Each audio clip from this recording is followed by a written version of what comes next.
बहुत सारे लोगों को ये कह लीजिए कि चिढ़ है, बहुत सारे लोगों को ये बड़ी समस्या है कि एक वैदिक कैमरा ऑन कर कर और यूट्यूब पर कुछ क्यों डाल रहा है, कुछ क्यों बना रहा है, इस पर आप क्या कहेंगे? ये एक बड़ा सवाल है। इस पर मैं एक ही बात कहूँगा कि ईश्वर की कृपा से हमें 2 कान मिले हैं, तो जो हमारे लिए उपयोगी है, उन्हें ग्रहण कीजिए, जो अनुपयोगी है, उसे गेट खोल के निकाल दीजिए। नहीं, ये तो आपका हमेशा रहता है। हुँ। कुछ नया क्या क्या कहना चाहेंगे? ये तो मैं नहीं, मुझे नहीं लगता कि इससे कुछ नया हो सकता है, जी, क्योंकि जी। लोग मतलब बाग यही है। आजकल की जनरेशन क्या है, आजकल का जो यूथ है, ठीक है? मैं सबकी बात नहीं कर रहा, लेकिन कुछ यूथ ऐसा है, किसी ने कुछ कह दिया तो उस बात को लेके बैठ जाता है कि इसने ऐसा क्यों कह दिया? अरे आप उसे, इंग्लिश में एक वर्ड है लेट गो, आप उसे लेट गो कर दो, छोड़ दो, उसे जाने दो, क्योंकि आपका उससे कोई मतलब नहीं है। जब आप उसमें पड़ जाओगे कि नहीं इसने मुझे कह क्यों दिया, अब क्या कर लोगे आप? तो उसको त्यागना ही उचित रहेगा। बिल्कुल, चलिए तो मुझे लगता है कि क्रम से मैंने जो सवाल हाँ, बिल्कुल। सोचे थे, वो शायद हो चुके हैं। एक लास्ट सवाल बचा है। मैं जानता हूँ कि वो आपसे जुड़ा नहीं भी है और है भी, क्योंकि आप इस देश में रहते हैं और इस देश का राजा कैसा होना चाहिए, ये आपसे बेहतर कोई नहीं बता पाएगा। तो आप प्रधानमंत्री जी को दूसरी बार जिता रहे हैं, 400 पार वाला जो उनका एक नारा है। नहीं, मैं तो यदि 800 पार वाला भी होता ना, जी, तो मैं पूरा प्रयास करता कि 800 पार वो जाएँ। अच्छा मतलब हुँ। पूरा सपोर्ट है। नहीं, वास्तव में हमारे देश को आज ये पता लगा कि अपने देश में प्रधानमंत्री भी होते हैं। नहीं तो पूर्व की सरकारों में केवल उन सरकारों के आस-पास के लोगों को ये पता होता था कि हाँ भैया फलाना व्यक्ति प्रधानमंत्री है, फलाना व्यक्ति राष्ट्रपति है। लेकिन जब से भाजपा सरकार पहले भी रही है, लेकिन जब से ये मोदी जी का जो काल आया है, इस काल में सबको ये पता लगा कि अपने देश का प्रधानमंत्री कौन है। नहीं तो पूर्व काल में हमें भी नहीं पता था हमारे देश का प्रधानमंत्री कौन है। हम तो आज जब बच्चा-बच्चा आज कहता है मोदी बच्चा-बच्चा मोदी जैसा जानता होगा। है कि मोदी अपने देश का प्रधानमंत्री है।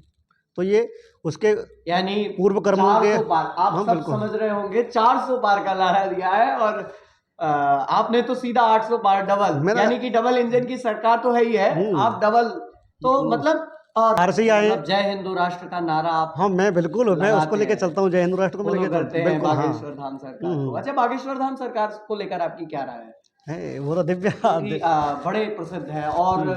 आप कह लीजिए कि लोग ये भी कहते हैं कि उन्होंने कितने लोगों को धर्मांतरण करा दिया, यानी कि घर वापसी, धर्मांतरण नहीं, हाँ, क्षमा घर चाहूँगा, वापसी। घर और वापसी। उन्होंने कभी किसी को ये नहीं कहा कि आप घर वापसी कर लो। लोग बाग स्वयं अपनी इच्छा से घर वापसी करने आए हैं, क्योंकि जब उन्होंने उन्होंने वास्तव में देखा कि हम जिस घर में जा रहे हैं, यानी जिस घर में हम वापसी कर रहे हैं, उस घर में रहना ही हमारे लिए उचित है। जिस घर से बाहर हैं, उस घर में उनका रहना उचित है ही नहीं। क्योंकि आजकल मैंने बहुत से लोगों को देखा है सुनते हुए कि उनके, अब धर्म तो वो है नहीं, उसे मज़हब ही कह सकते हैं कि धर्म तो केवल एक ही है, सत्य सनातन धर्म वो एक ही वाह! है। जी, मैं जी। हिंदू की बात नहीं कर रहा, मैं सत्य बिल्कुल, सनातन बिल्कुल। धर्म की बात कर रहा हूँ, क्योंकि बिल्कुल। धर्म तो केवल एक ही है, बाकी तो सब हिंदू धर्म की, यानी जो अपना सनातन धर्म है, इसकी कुछ संप्रदाय हैं, ठीक है? ऐसे ही वो भी एक मज़हब निकला है। मुझे वास्तव में उसके बारे में ऐसा कोई विशेष जानकारी है नहीं, और मैं रखना भी नहीं चाहता, क्योंकि मेरा उससे कोई मतलब है नहीं, ठीक है? लेकिन आजकल अभी हमारे एक मित्र हैं, जो किसी एक एक ड्यूटी की नौकरी की तैयारी कर रहे हैं। तो वो इतिहास पढ़ते हैं तो जी बाबर इस समय पे आया, अकबर ने ये किया, तो उसमें ये चीज़ें, यानी हमारे इतिहास में हमको यही पढ़ाया गया कि उसने क्या किया। हमारे पृथ्वीराज चौहान ने जो महमूद गजनवी या लोधी जो था, उसको 17 बार माफ़ किया। युद्ध उससे जीते, फिर उसको छोड़ दिया, भाई तू चला जा, जो अपने जैसा राज करा वैसा राज कर। उसने पुनः आक्रमण किया, फिर उसको हरा कर फिर दोबारा से उसको छोड़ दिया। ऐसे 17 बार छोड़ दिया। यानी आज के हमारे भारत के लोगों को ये समझना चाहिए कि जिनको छोड़ना था वो छोड़ चुके हैं, अब हमारी छोड़ने की बारी नहीं है। हम भी छोड़ते जाएँगे तो इतिहास में यही लिखा जाएगा कि वो भी छोड़ते गए, वो भी छोड़ते गए। कब तक चीज़ों को छोड़ते रहेंगे? मैंने जो वर्ड कहा था लेट गो, वो उन चीज़ों को लिए कहा था जो हमारे लिए उचित नहीं है। पर हम अपने देश में ही अपनी चीज़ों से पीछे हटते जा रहे हैं। इसके ऊपर मैंने विस्तृत एक जानकारी लिखी थी, मतलब कि एक कहानी सा मैंने कुछ बनाया था ऐसे करके, कि भारत में इनका प्रवेश कैसे हुआ, इन्होंने अपनी जगह कैसे बनाई। तो पूरा कहानी नहीं सुनाऊँगा, मैं थोड़ा-सा भावार्थ सुनाता हूँ कि एक मुसलमान एक गाँव में आया, किराए पे रह के घर रहने लगा, किराया भी ठीक-ठाक देने लगा, क्योंकि उनको तो पीछे से फंड मिलता है उस चीज़ का। मुझे ऐसा, मैं पूरी जगह मतलब कि पूरी तरीके से ये नहीं कह सकता कि मिलता होगा, लेकिन ऐसा मैंने सुना है कि मिलता है उनको। मिलता। तो वो पूरा मतलब कि किराए पे रह रहा है और किराया भी दे रहा है, ठीक है? कुछ समय बाद उसने अपने ही किसी परिवार की शादी-वादी करवाई और उनको भी अब उसी गाँव में ले आया। तो पहले तो वो अकेला था, अब 2 लोग हो गए। ऐसे धीरे धीरे एक संख्या ऐसी बढ़ती गई कि एक टाइम आने पर वहाँ के लोगों को किराया देते रहे। तो वो लोग कि हम तो जी शहर में रहेंगे, किराया लेके उस पैसे को लेकर वो अपना शहर में उन्होंने अपना डेरा डाला और गाँव खाली कर दिया।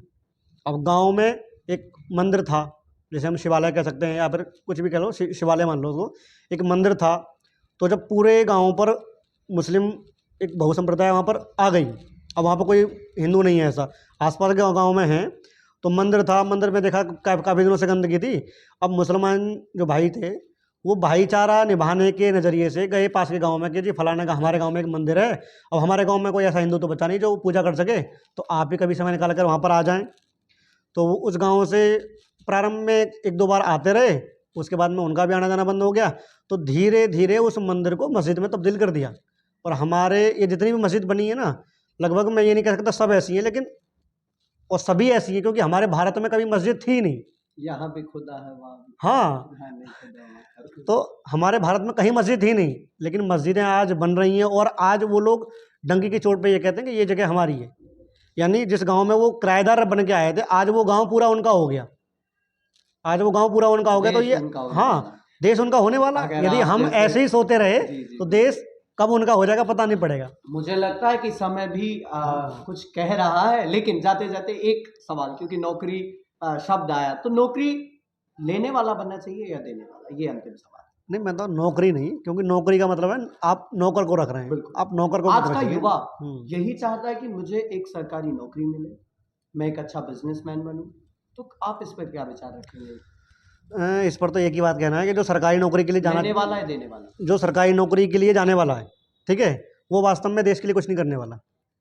सब नहीं, कुछ ऐसे हैं जो वास्तव में कार्य करने के लिए जाते हैं, पर अधिकतर जो यूथ है, जो अपनी जनरेशन है आज की, वो इसलिए सरकारी नौकरी में जा रही है कि हमको कुछ नहीं करना, वहाँ पर केवल कुर्सी में बैठना है।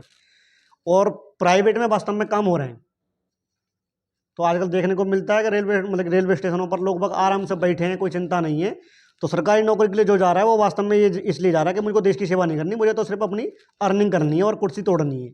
और जो प्राइवेट में आ रहे हैं वो वास्तव में काम कर रहे हैं, क्योंकि प्राइवेट में आप तभी रह पाओगे जब आप काम करोगे। सरकारी में तो कोई देख नहीं रहा आपको, वहाँ तो आप कैसे भी रहो, लेकिन प्राइवेट में आपको इधर रहना है, टिकना है, तो कार्य करना पड़ेगा। अच्छा, बिल्कुल। अब एक बस आप कह लीजिए कि बिल्कुल लास्ट है, क्योंकि क्या है आपके साथ, और मैं मानता हूं कि ऐसा जब वक्ता होता है ना, जो तार्किक होता है और बिल्कुल स्पष्ट तरीके से अपनी बात को रखता है, और जो सवाल होता है उसका सही तरीके से जवाब देता है, तो सवालों का जो एक होता है ना सिलसिला, वो बढ़ता जाता है। एक लास्ट सवाल है, अभी कुछ ही दिन पूर्व एक वीडियो बड़ी वायरल हुई थी, कुछ अन्य, मैं मजहब नहीं कहूंगा क्योंकि आप इसके खिलाफ हैं, धर्म एक ही है, कुछ मजहब के लोग सड़क पर बैठकर, और ये चीजें ये आती रहती हैं सोशल मीडिया के माध्यम से हो, न्यूज चैनलों के माध्यम से हो, ये चीजें आती रहती हैं कि कोई कहीं पर भी बैठ के, एयरपोर्ट हो, रेलवे स्टेशन हो, या बीच सड़क में हो, बैठकर नवाज का जो पढ़ते हैं, पता नहीं क्या करते हैं, तो उस पर आप क्या कहेंगे? नहीं, जैसे मैंने सुना है कि नमाज इत्यादि वो मस्जिद में ही पढ़ते हैं, तो हम जैसे मंदिर में पूजा करने जाते हैं, क्योंकि हमारे भगवान वहाँ पर बैठे हैं, वहाँ विराजमान है, इसलिए हम जा रहे हैं। हम कहीं रोड पर खड़े होकर तो पूजा नहीं कर रहे हैं, क्योंकि रोड पर तो कोई है ही नहीं, जो है वो मंदिर में है। तो जो लोग नमाज सड़कों पर या मतलब कि पब्लिक एरिया में करते हैं, तो उनसे मैं बस उनसे एक ही सवाल है, या ये जानना चाहता हूँ मैं वास्तव में, कि रोड पे कौन से खुदा खड़े हैं जिन्हें आप नतमस्तक होकर उन्हें आप उनकी आराधना तक जो भी कर रहे हैं, तो रोड पे कौन से खुदा खड़े हैं जिनके लिए आप नमाज़ पढ़े जा रहे हैं? हमारे भगवान तो मंदिर में बैठे हैं, हम मंदिर पर जाते पूजा करते हैं। आप भी अपने मस्जिद के अंदर जाओ। यदि आपने बना रखा है प्रक्रिया भी ऐसे ऐसे करके, तो आपके पास में तो पर्याप्त मस्जिदें हैं, आप उनमें जाकर अपना वो करो, नमाज इत्यादि करो। लेकिन रोड पर यानी आपको अपना कर्तव्य निभाना तो निभाइए, पर किसी और के लिए तो विधान मत बनिए। बिल्कुल। चलिए, तो आपका पर्सनली बहुत बहुत धन्यवाद कि आप जुड़े, और न केवल जुड़े, मुझे लगता है कि बहुत सारे विषयों पर आपने चैनल के सदस्यों को और स्वयं मुझे बहुत सारी चीजों के बारे में बताया। आपने ये भी बताया कि धर्म एक ही है, आपने यह भी बताया कि 400 नहीं 800 पार भी हो जाए तो भी ठीक है, कोई दिक्कत नहीं है, और आपने ये भी बताया कि वास्तव में एक वैदिक का क्या कर्तव्य है, वैदिक यानी क्या। मुझे आशा है, और मुझे ही नहीं, चैनल के सभी लोगों को आशा है कि आप हमारे साथ ऐसे ही जुड़ते रहेंगे, ऐसे ही हमारे साथ एक सार्थक चर्चा करते रहेंगे। आपका बहुत बहुत धन्यवाद। और तमाम भाई बंधुओं को, आप सुन रहे थे मैंने पूर्व में परिचय दिया और अब एक और परिचय अगर जोड़ दूं तो गलत नहीं होगा। जिस व्यक्ति के अंदर सनातन संस्कार और संस्कृति ये सारी चीजें हो, वास्तव में ऐसी प्रतिमूर्ति को आप सुन रहे थे और आप सभी अंत तक जुड़े रहे, आपका बहुत बहुत धन्यवाद। और हाँ, जाते जाते अगर आप अभी भी चैनल से नहीं जुड़े हैं तो ऐसी वीडियोस देखने के लिए जुड़े रहिए। बहुत बहुत धन्यवाद। एक बात मैं भी कहना चाहता हूँ कि आप वास्तव में इस चैनल का मतलब है कि आपको एक मार्ग पर ले जाना है। आप जिस मार्ग पर जा रहे हैं आपको उसकी पूरी जानकारी है। तो यदि आप ऐसे मार्ग पर चल रहे हैं जिसके बारे में आपको कोई जानकारी नहीं है तो चैनल से जुड़िए। आप जिस मार्ग को जीना चाहते हैं, जिस मार्ग पर जाना चाहते हैं, जिस जीवन को जीना चाहते हैं, जिस जीवन में आपको आनंद आना चाहिए, उस आनंद को आप लेना चाहते हैं तो चैनल से जुड़िए और धीरे धीरे आपको वो चीज़ें मिलेंगी जो आप वास्तव में चाहते हैं। बहुत बहुत धन्यवाद आप सभी का।